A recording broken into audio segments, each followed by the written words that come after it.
Shh. God almighty, Mom, how long has he been doing this? Don't, he'll hear you. What the hell is the matter with him? It'll pass by morning. Shouldn't we do anything? Oh, my dear, you should do a lot of things, but there's nothing to do, so go to sleep. I never heard him so loud, Mom. Well, come around more often, you'll hear him. Why didn't you ever write me about this, Mom? How could I write to you? For over 3 months, you had no address. I was on the move. You know I thought of you all the time. You know that, don't you, pal? I know, dear, I know, but he likes to have a letter. Just to know there's still a possibility for better things. He's not like this all the time, is he? It's when you come home, he's always the worst. When I come home. When you write you're coming, he's all smiles and talks about the future, and he's just wonderful. But then the closer you seem to come, the more shaky he gets. And then by the time you get here, he's arguing and he seems angry at you. I think it's just that maybe he can't bring himself to open up to you. Why are you so hateful to each other? Why is that? I'm not hateful, Mom. But you no sooner come in the door than you're fighting. I don't know why. I mean to change. I'm trying, Mom. You understand? Are you home to stay now? I don't know. I want to look around. See what's doing. If you can't look around all your life, can you? I just can't take hold, Mom. I can't take hold of some kind of a life. Biff, a man is not a bird to come and go with the springtime. Your hair got so gray. It's been gray since you were in high school. I just stopped dyeing it, that's all. I'll dye it again, will you? Don't want my pal looking old. Oh, you're such a boy. You think you can go away for a year and... You've got to get it into your head now. That one day you're going to knock on this door and there'll be strange people here. What are you talking about? You're not even 60, Mom. But what about your father? Well, I meant him, too. He admires Pop. Biff, dear, if you don't have any feeling for him, then you can't have any feeling for me. Sure I can, Mom. No. You can't just come to see me because I love him. He's the dearest man in the world to me. And I won't have anyone making him feel unwanted and low and blue. You've got to make up your mind now, darling. There's no leeway anymore. Either he's your father and you pay him that respect, or else you're not to come here. I know he's not easy to get along with. Nobody knows that better than me. Hey! Hello! What the hell is the matter with him? Don't go near him. You stop making excuses for him. He always wiped the floor with you. He never had an ounce of respect for you. He always had respect What the hell for do you Mom. know about it? Just don't call him crazy. He's got no character. Charlie wouldn't do this. Not in his own house. Spewing out that vomit from his mind. Charlie never had to cope with what he's got. People are worse off than Willie Loman. Believe me, I've seen them. Then make Charlie your father, Biff. You can't do that, can you? I don't say he's a great man. Willie Loman never made a lot of money. His name was never in the paper. He's not the finest character that ever lived, but he's a human being. And a terrible thing is happening to him. So attention must be paid.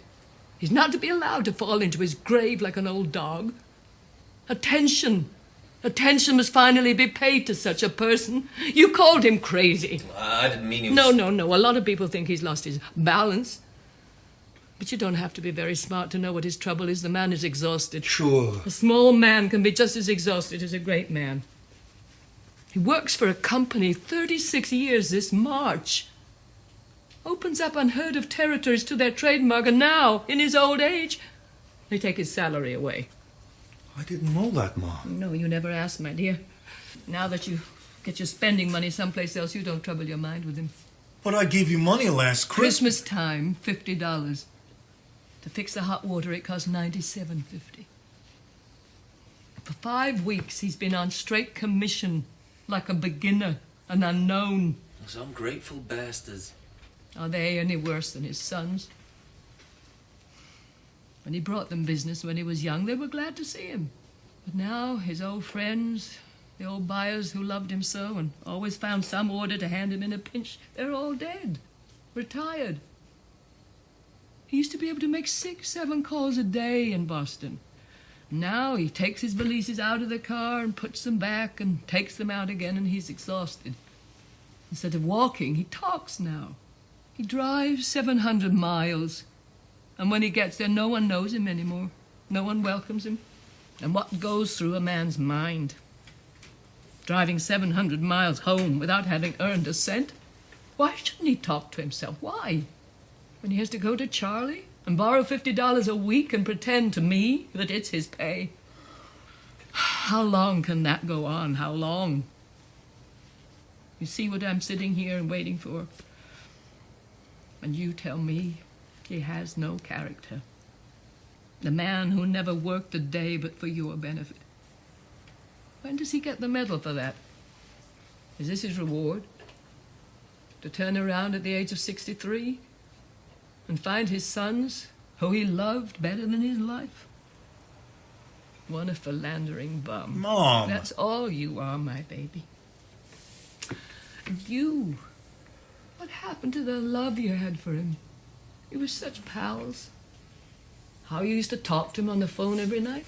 How lonely he was till he could come home to you. All right, Ma. I'll live here in my room and I'll get a job. I'll stay away from him, that's all. No, Biff, you can't stay here and fight all the time. He threw me out of this house, remember that? But why did he do that? I never knew why. Because I know he's a fake. And he doesn't like anybody around who knows. Why a fake? In what way? What do you mean? Just don't lay it all at my feet. That's all I have to say. It's between me and him. I'll trip him from now on. He'll settle for half my paycheck. He'll be all right. I'll go to bed. He won't be all right. I hate this city and I'll stay here. Now, what do you want? He's dying, Biff. Why is he dying? He's been trying to kill himself. How? I live from day to day. What are you talking about? Remember I wrote you that he smashed up the car again in February? Well? The insurance inspector came. It seems that they have evidence that all these accidents in the last year weren't accidents. How can they tell that? That's a lie. It seems there's a woman, and What this woman... What? Nothing, go ahead. What did you say? Nothing. I just said, what woman? What about her? Well, it seems she was walking down the road and saw his car. She says that he wasn't driving fast at all, that he didn't skid. She says he came to that little bridge and then deliberately smashed into the railing. And it was only the shallowness of the water that saved him. Oh, no. He probably just fell asleep again. I don't think he fell asleep. Why not? Last month, boys, it's so hard to say a thing like this. He's just a little stupid man to you, but I tell you there's more good in him than many other people. I was looking for a fuse. The lights blew out. I went down the cellar, and behind the fuse box, it happened to fall out, was a length of rubber pipe, just short. No kidding. There's a little attachment on the end of it. I knew right away. And sure enough, at the bottom of the water heater, there's a new little nipple on the gas pipe. Did you have it taken off? I'm ashamed to. How can I mention it to him? Every day I go down and I take away that little rubber pipe, but when he comes home, I put it back where it was. How can I insult him that way? I don't know what to do. I live from day to day, boys. I tell you, I know every thought in his mind. It sounds so old-fashioned and silly, but he put his whole life into you. And you've turned your backs on him. Biff, I swear to God, Biff, his life is in your hands. How would you like that damn fool? Oh, it's all right, pal. It's all right. It's all settled now. I've been remiss, I know that, but now I'll stay, and I swear to you, I'll apply myself. It's just, you see, Mom, I don't fit in business. It's not that I won't try. I'll try, and I'll make good. Sure you will. The trouble with you in business was you'd never tried to please people. I know, Like when you worked for Harrison's. Bob Harrison said you were tops, and then you'd go and do some damn fool thing like whistling whole songs in the elevator like a comedian. Well, so what? I like to whistle sometimes. You do not raise a guy to a responsible job who whistles in the elevator. Don't argue about it now. Like when you'd go off and take a swim in the middle of the day instead of taking the line around. Well, don't you run off? You take off sometimes, don't you, on a nice summer day? Yeah, but I cover myself. Boys. If I'm gonna take a feed, the boss can call any number where I'm supposed to be, and they'll swear to him that I just left. I'll tell you something that I hate to say, Biff, but in the business world, some of them think you're crazy. Screw the business world. All right, screw it. Great, but cover yourself. I don't care what they think. They've laughed at Dad for years, and you know why? Because we don't belong in this nut house of a city. We should be mixing cement on some open plain, or carpenters. A carpenter is allowed to whistle. Even your grandfather was better than a carpenter. You never grew up. Bernard does not whistle in the elevator, I assure you. Yeah, but you do, Pop. I never in my life whistle in an elevator. And who in the business world thinks I'm crazy? I didn't mean it like that. Now, don't make a whole thing out of it, will Go you? back to the West. Be a carpenter, cowboy. Enjoy yourself. Willie, he was just saying. I heard what he said. Hey, come on up. They laugh at me, huh? Go to Filene's. Go to the Hub. Go to Slattery's, Boston. Call out the name Willie Loman. See what happens, big shot. All right, Pop. Big. All right. Why do you always insult me? I didn't say a word. Did I say a word? He didn't say anything, Willie. Good night. Good night. Willie, dear, he just You decided. get tired of hanging around tomorrow, paint the ceiling I put up in the living room. I'm leaving early tomorrow. He's gonna see Bill Oliver, Pop. Oliver? For what? Well, he always said he'd stake me. I'd like to go into business, so maybe I can take him up on it. Oh, isn't that wonderful? Don't interrupt. What's wonderful about it? There's 50 men in the city of New York at stake here. Sporting goods? I guess so. I know something about it. He knows something about it. You know sporting goods better than Spaulding, for God's sake. How much is he giving? I don't know. I didn't even What are you see him talking yet. about? Well, all I said was I'm going to see him. That's oh, all. you counting your chickens again, huh? Jesus, I'm going to sleep. Don't curse in this house! Since when did you get so clean? Wait You a use that language to me, I won't have Wait it! a minute, I got an idea. I got a feasible idea. Come here, Biff. Let's talk this over now. Let's talk some sense here. When I was down in Florida last time, I thought of a great idea to sell sporting goods. It just came back to me. You and I, Biff, we have a line, the Loman line. We train a couple of weeks and we put on a couple of exhibitions. See? That's an idea. Wait, we formed 2 basketball teams. See? 2 water polo teams. We play each other. It's $1 million worth of publicity. 2 brothers, see? The Loman brothers. Displays in the Royal Palms, all the hotels. Banners over the ring and the basketball courts. Loman brothers, baby, we could sell sporting goods. That is a $1 million idea! Marvelous. I'm in great shape as far as that's concerned. And the beauty of it is, Biff, it wouldn't be like business. It'd be like being out playing ball again. Yeah, That's $1 million. And you wouldn't get fed up with it, Biff, because it'd be the old family. There'd be the old honor and comradeship. And if you wanted to go off for a swim or something, well, you do it without some smart cookie getting up ahead of you. Lick the world. You guys together could absolutely lick the civilized world. I'll see Oliver tomorrow, Hap, if we could work that out. Maybe. Will you stop interrupting? Don't wear a sport jacket and slacks when you see No, Oliver. no, A business suit and talk as little as possible. Don't crack any jokes. He did like me. Always liked me. He loved Will you. you stop? Walking very serious. You're not applying for a boy's job.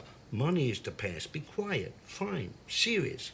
Everybody likes a kidder, but nobody lends him money. I'll try to get some myself. I'm sure I can. I see great things for you boys. I think your troubles are over. But remember, start big and you'll end big. Ask for 15. How much you gonna ask for? Oh, gee, I don't know. Say G. G is a boy's word. Man walking in asking for $15,000 does not say G. 10, I think, would be tops, Don't be though. so modest. You always started too low. Walk in with a big laugh. Don't look worried. Start off with a couple of good stories. You should liven things up. Remember, it's not what you say, but how you say it, because personality always wins the day. Oliver always Will thought you that let me was talk? Stop yelling at her, will you? I was talking, Yeah, wasn't I? don't like you yelling at her all the time, and I'm telling you, that's all. You've taken over this house.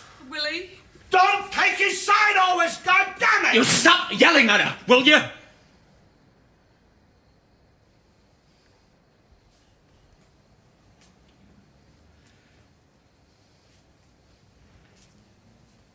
Give my best to Bill Oliver. You may remember me.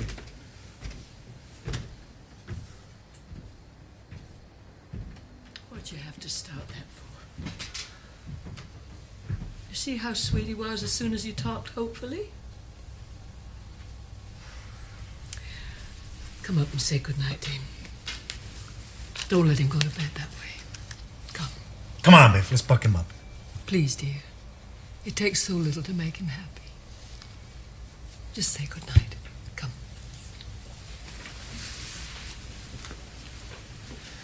Your pajamas are hanging in the bathroom, Willie. What a woman, huh? They broke the mold when they made her. You know that, Biff? He's off salary. My God.